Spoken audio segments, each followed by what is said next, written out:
All right guys, today we're gonna take our budget boat that we built here on the channel out on the lake and back again. And the reason why that's a big deal is because we've never been able to take this boat out on the lake without it breaking down or something bad happening. So the boat is a 1974 15-foot runabout, and we took it all the way down to the bare hull, restored it. We did new stringers, a new floor, new interior, all new wiring. The original engine was locked up, so we bought a used one off Craigslist, got it running, and the first time we took the boat out, it spun a rod bearing. Oh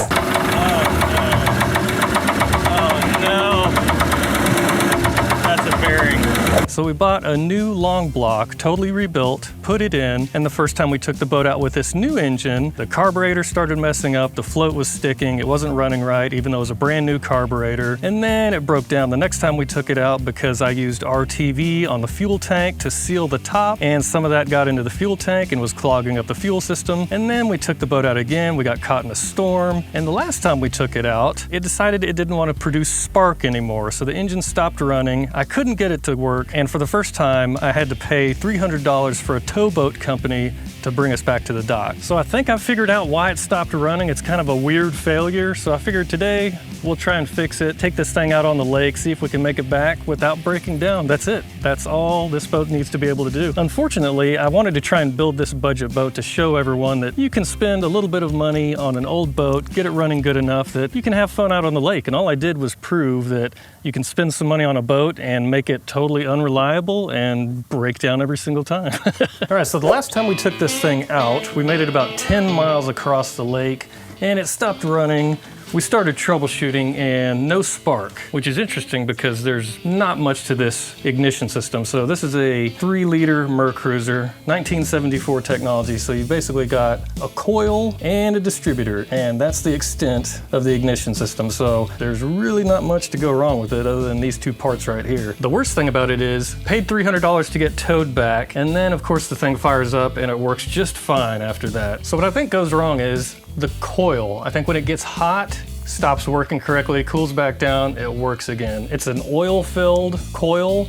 This company makes an epoxy-filled coil for high vibration and high heat. I was looking at some slow motion video of this engine running, and you can see how much this coil vibrates, and I think all the vibration ruined the coil. That's the best thing I can come up with. So what I did, I purchased the epoxy-filled coil for this thing, another distributor module. We're gonna swap those two things out. It shouldn't take too long to swap out because it's basically just a couple terminals here on the coil for the wires, and then the module inside the distributor is not too bad, if I remember correctly. That is the one good thing about this old technology, is pretty simple. Of course, when it does break, it still breaks and leaves you stranded, so. All right. Coil is free. All right, next distributor. So we'll get this ignition module out of here, even though it's probably still good. What is going on? Of course, distributor looks great because it's brand new. So in this distributor, we've got this electronic conversion, and they make these for all kinds of boats and cars, and it replaces the mechanical points that open and close in old distributors. And it's just this little magnetic pickup that spins, and there's some kind of a Hall effect sensor in here that triggers the coil. And that's all there is to it. Now this is one thing that was used that I stole off the old boat. I mean, this part's probably 15 years old. It's probably still good. I really do think it's the coil that went bad, so. But we bought a new one anyway. We're gonna replace that and keep this one as a spare. So I got the old points conversion module off the distributor, and it looks okay, but we still ordered a new updated version that they make. I had it sitting on the back of the boat. I went to move the boat. This fell off and I ran it over and destroyed it. So now it's been a couple days. I had to reorder it, got a new one in. So I think that's ready to go. I wanted to test the coil because I think this is what our problem was. Listen to this. Can y'all hear that? The oil in here, air bubbles. So anyway, let's do an old test with the, so let's do a test with the multimeter. Jesus Louise. All right, so old coil, it's a 3 ohm resistance, so that's what we should get across the main contacts here. 3.1 ohms, so that makes sense. That's what that should be. And then the specs say we should get 9,000 ohms from the positive terminal to the tower.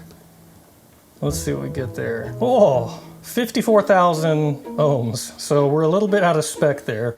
That's crazy because this thing still works, but when it gets hot, it stops. So yeah, that's gotta be what our problem was.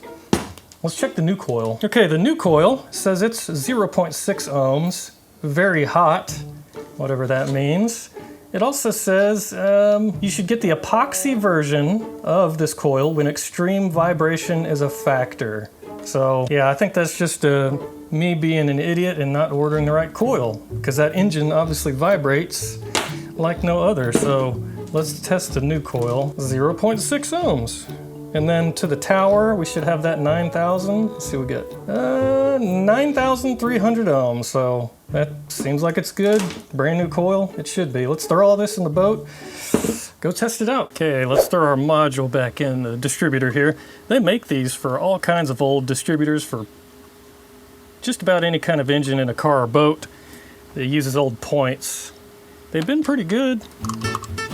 So basically that bolts in there, and then there's a little magnetic ring that goes on the distributor rotor there. They give you a little, I think it's like a 30 thousandths spacer, so you can make sure it's close enough to that magnetic spinny bit, but not touching, of course. And then you just bolt her down, that's it. All right, coil. Get that in there. Hopefully this holds up to the vibration better. It's still gonna vibrate like hell, but apparently it can handle it. Okay, I've got an ignition wire, a wire for the choke, tachometer wire, neutral, no, that's the, what you call it, shift interrupt switch, and then the wires from our module, and that's it. Another thing I did while I was waiting on that new module to show up, since I ran over the other one, I rebuilt the carburetor and drained the fuel tank because it was full of kind of gummed up gas, and I think our marina here does not have ethanol-free fuel, and so that might be part of our problem why the carburetor was acting up. So hopefully that helps a little bit. All right, let's turn the key. What do y'all think? Fire up the first time? Let's find out. All right, here we go. Oh yeah. Right away. Awesome, okay. All right guys, since it's just me here today, it's really windy out there, I figure we'll take an easy trip. We're gonna do maybe about 7 miles out and back, and the place we're gonna go is significant to the houseboat from the channel, so I'll tell you more about it if we actually make it out there. To walk with me around the lake tonight, around the lake tonight, by my side. All right, let's see if we can get off the dock first.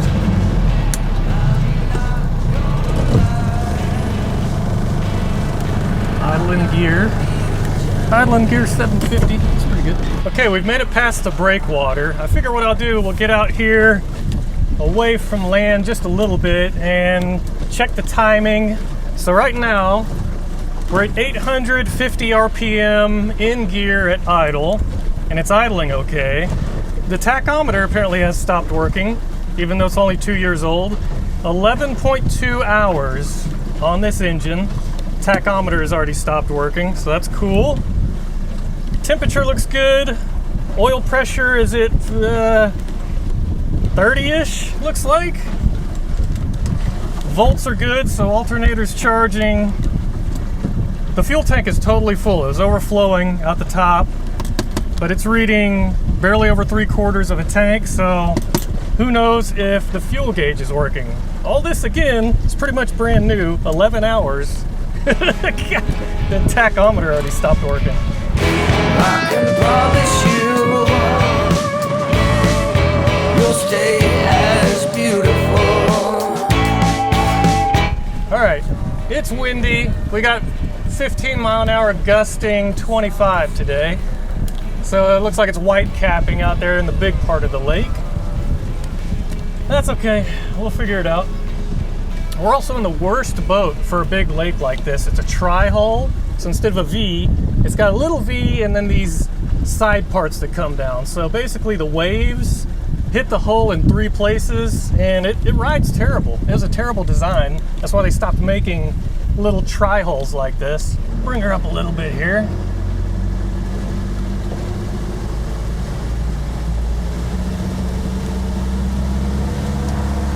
$2,000 RPM. Stumbling.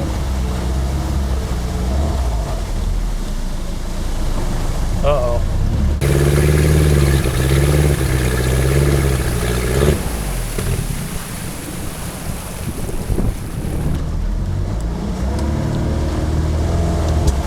Ooh, popping.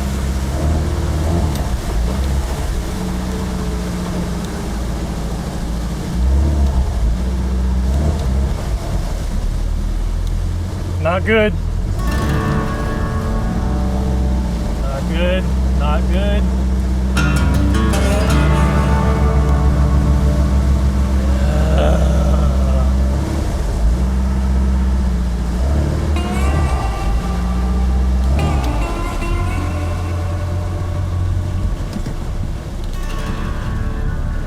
Idle's fine.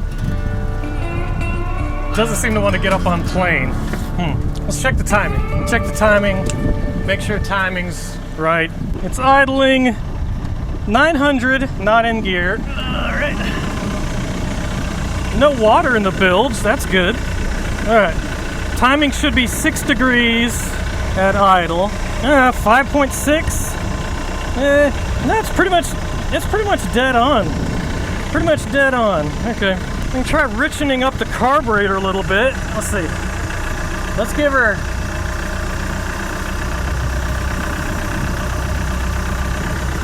half a turn on the adjustment screw. I don't think that's going to do anything.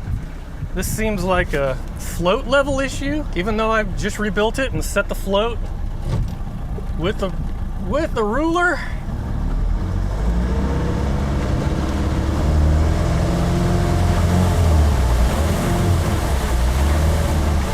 Nope. Running out of fuel, it sounds like. Running out of fuel. Oh, okay. Everything is new on this boat. Still can't get it right. Why? Why? Should I try and mess with the carb? Maybe. Maybe. Let's throw the anchor.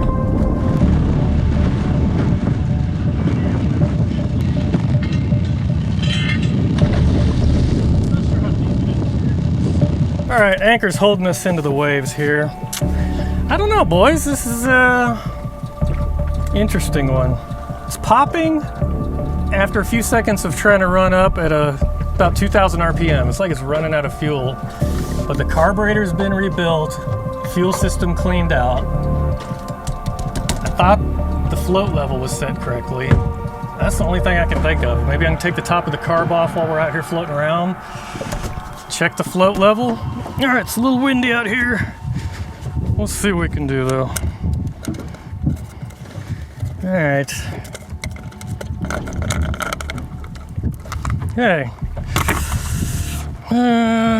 It's just a few Phillips. Should have a Phillips out here. I do. Okay. All right. Why not? Rebuild your carburetor while you're floating out in the middle of the lake. I really don't get this. This was an Amazon special. Old 2-barrel Mercruiser replacement. Maybe I just got a bunk carburetor. All right, come on, budget boat. It's probably hard to see in there. It looks pretty dry, which is not what we want. But the needle, prior to see the needle, is moving up and down. It's free. We could bend the float up a little bit. If we bend the float up, we'll get a little more fuel before it cuts off. All right, I gave her a little bend. Damn it, man. I didn't want to do that. I didn't want to do that. Okay. Well, it's bent up more than what she called for. Let's see what happens. I'm about to get stranded out here, aren't I? Damn it, man.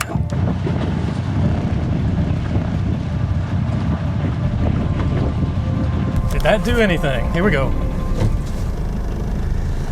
All right, 780 RPM. Oh, 780 RPM in gear. That's the same. Here we go. 2,000. 2,090. Nope. Surging again.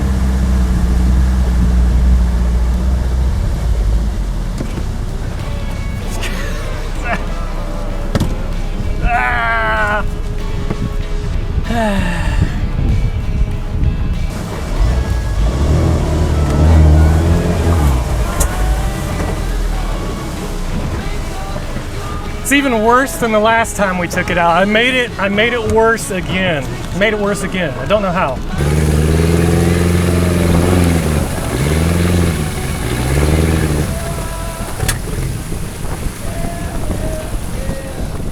I don't think it's spark.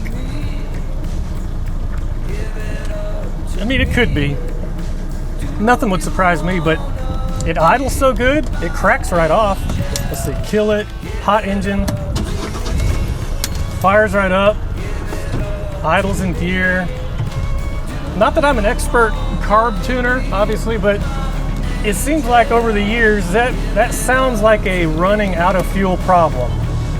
Especially when it runs fine and then all of a sudden just pops and runs out and then it'll take off again. Man. All right, boys, well, I let us down again. I was gonna get to the other part of the lake where we used to keep the houseboat and see how that old marina is looking, tell you some stories, but we'll have to try again another day. Oh, before I forget, we do have the jet boat up here and we're gonna dump it in the water, I think next weekend, so keep an eye out for that. And I'll have a houseboat update at some point for you guys that are interested in that project. Now, all I'm gonna do is try to idle us back to the dock. I think I'm gonna tear this carburetor off, and maybe I just got a messed up carburetor that I can't figure out how to fix. Maybe I should order an actual OEM Rochester 2-barrel instead of this old Chinese Amazon knockoff special. I don't know. If you guys have any ideas, let me know. I'll keep trying. Worst budget boat build ever. Anyway, I appreciate you guys hanging out with me. As always, we'll see y'all next time.